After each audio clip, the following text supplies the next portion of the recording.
issue, with people talking about COVID and what some of the impacts of this new surge that we're seeing are going to be. There might be some economic impacts. We've seen some Wall Street banks bring down their forecast for what GDP growth is going to look like for this year.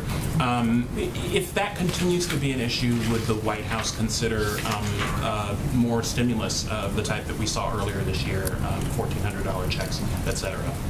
Well, I think an important piece to note for all of you is that the way the American Rescue Plan was designed was for it to have lasting effects that would go over the series of several months, far beyond the initial months of implementation. So there are components of the American Rescue Plan that are still being implemented that will still be implemented for months to come. That's a lesson we've learned from the past about how people will need assistance for a longer period of time than just a short window. I'd also note that there are areas, we've seen obviously data on the housing market, right, where there are there's an impact, an economic impact is on people being able to stay in rental properties or in their homes. There are areas of continued implementation. I think you're familiar with these, but I'll just note them, including on the forbearance program that we have implemented in recent months, where people will be able to apply. I'm just using this as an example because I think housing and being able to stay in your house is a big impact of the economy.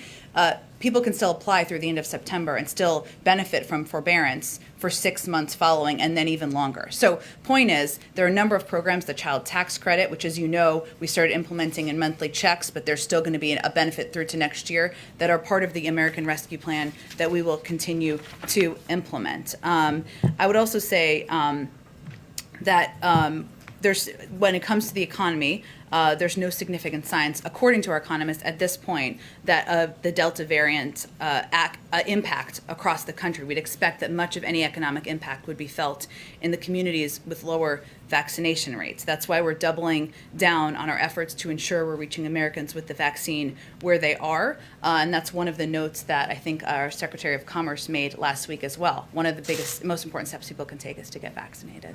One very quick